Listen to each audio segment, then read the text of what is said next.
परम पूज्य सद्गुरु क्षमादेव जी,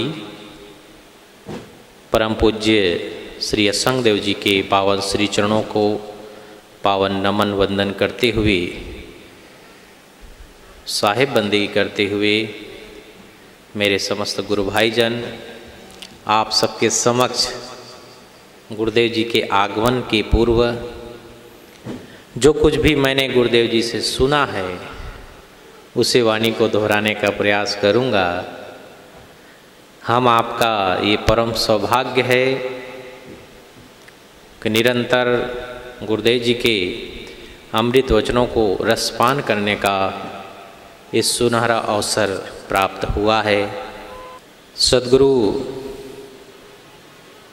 कबीर साहब ने कहा है, सपने सोया मानवा खोल जिदोखे नैन, जीव परा बहुलूट में नाक छुले न देन। इस संसार को स्वप्नवत बताते हुए सद्गुरु कबीर साहब जी ने कहा है कि मानव जो है, ये मनुष्य जो है, वे स्वप्न में सो रहा है और स्वप्न की भांति वे सुख और दुख की परिकल्पना करता है। ना कहीं सुख है ना कहीं दुख है, फिर भी वो भयभीत होकर के दुख भोगता है और उनके मन अनुकूल हो गया तो वहाँ वो सुख प्रतीत करता है। अनुकूल वेदनीयम सुखम, प्रतिकूल वेदनीयम दुखम। जब मनुष्य को अनुकूलता होती है तब वो कहता है कि बड़ा सुख है, बड़ा आनंद है, और मन के प्रतिकूल अगर हो जाता है, उल्टा हो जाता है, तो कहता है कि बहुत दुख है। परंतु महान पुरुष जन बतलाते हैं कि ना तो कहीं सुख है ना तो कहीं दुख है, मनुष्य अपने मन में मान लेता है। लेकिन गुरुजन बताते हैं कि सच्चा सुख महान पुरुषों के चरणों में है। उनके बताए हुए मार्ग पर आप चलते हैं, आप सत्संगी बन के जीवन जीते हैं तो वास्तविक सुख आपको प्राप्त होगा। क्योंकि मनुष्य के पास सुख के लिए सबसे पहले विवेक की आवश्यकता है, और विवेक अगर नहीं होगा तो जहाँ भी रहे वो दुखी ही रहेगा।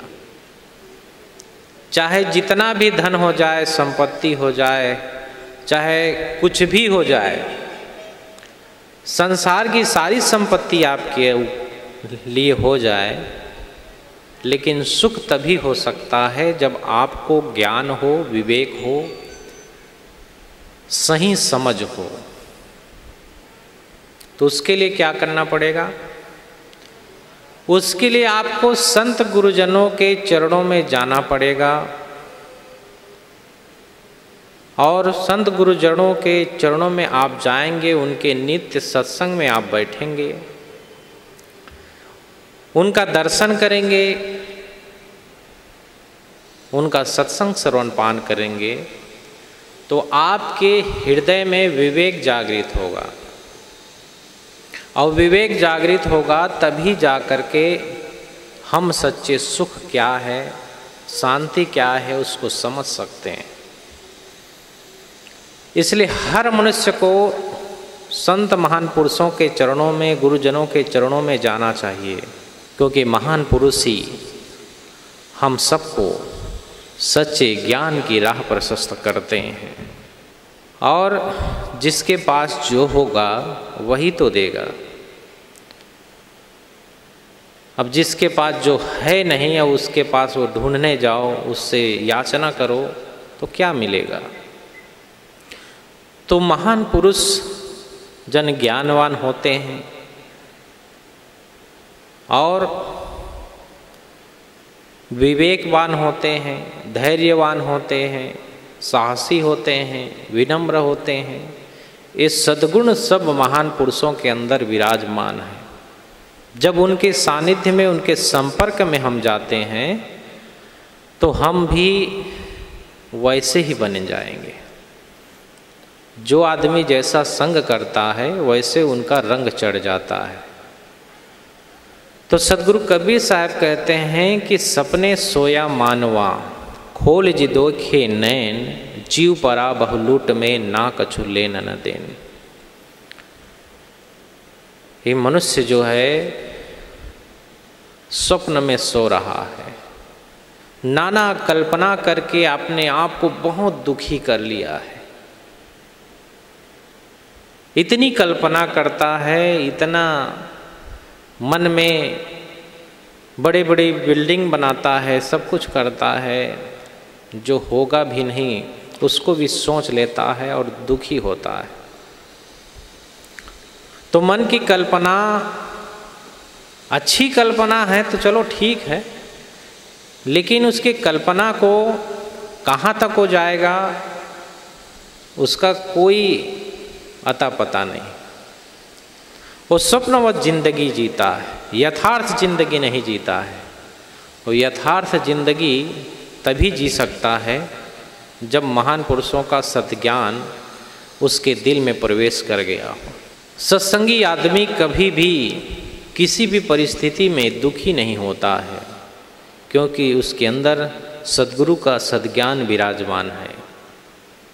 और कुसंगी आदमी जो होता है वो क्षणिक थोड़े ही चीज़ों में, थोड़ा ऊंचा नीचा कुछ भी हुआ वो बहुत दुखी हो जाता है, क्योंकि उसके अंदर विवेक नहीं है। और सत्संगी आदमी विवेक के कारण उस दुख को सहता है, समझता है और सोचता है कि ये सब झूठा है, क्यों रोऊं इसके लिए, क्यों दुखी होऊं। इसलिए कबीर साहब ने कहा कि स्वप्न मत ये संसार है, और दुख होता है मोह के कारण। जिस प्राणी पदार्थ में, वस्तुओं में हम मोह कर लेते हैं, उसके वियोग के कारण या उससे कुछ ऐसा हुआ तो उससे दुख हो जाता है। दुख होता है उसके मोह के कारण। और बाबा तुलसीदास जी ने कहा कि मोह निशा सब सोवन हारा, देखहि स्वप्न अनेक प्रकारा। ये मोह के अंधकार रात्रि में सो रहा है हर मानव। ऐसी वो मोह की रात्रि है जिसमें मनुष्य सो रहा है और नाना प्रकार के स्वप्न देख रहा है। इतनी कल्पना कर रहा है कि स्वप्न में बहुत कुछ उसका हो गया, और स्वप्न टूटा तो वहाँ कुछ भी हाथ नहीं आया, कुछ भी नहीं मिला। एक बड़ी सुंदर कथा याद आ रही है। एक आदमी सत्संगी था, सत्संग से उसके हृदय में विवेक तो था, और उसके कारण जो कुछ भी होता था उसमें वो संतोष कर लेता था। लेकिन एक दिन जब वो सोया, सोते सोते उसके स्वप्न आया, और स्वप्न में हुआ क्या, स्वप्न में वो देख रहा है कि मैं और उस आदमी के एक 16-17 साल का एक नवयुवक लड़का भी था, पत्नी बच्चे सब थे, सब खुशहाल परिवार था। लेकिन जब सोया तो उसके मन में कल्पना आया, उस स्वप्न आया सोते सोते कि मेरी शादी हो रही है, और शादी के लिए मेरे साथ बहुत से बाराती गए हैं, बारातियों के साथ मैं घोड़ी पर बैठ करके शादी करने जा रहा हूँ, दूल्हा बना हुआ हूँ, ये सब मन में उसके स्वप्न चल रहा है। फिर कुछ 1-1.5 वर्ष बीते तो एक पुत्र का जन्म हुआ, दूसरे साल दूसरे पुत्र का जन्म हुआ, ऐसे ऐसे 5 पुत्रों का जन्म हुआ। बड़ा खुशहाल परिवार हो गया।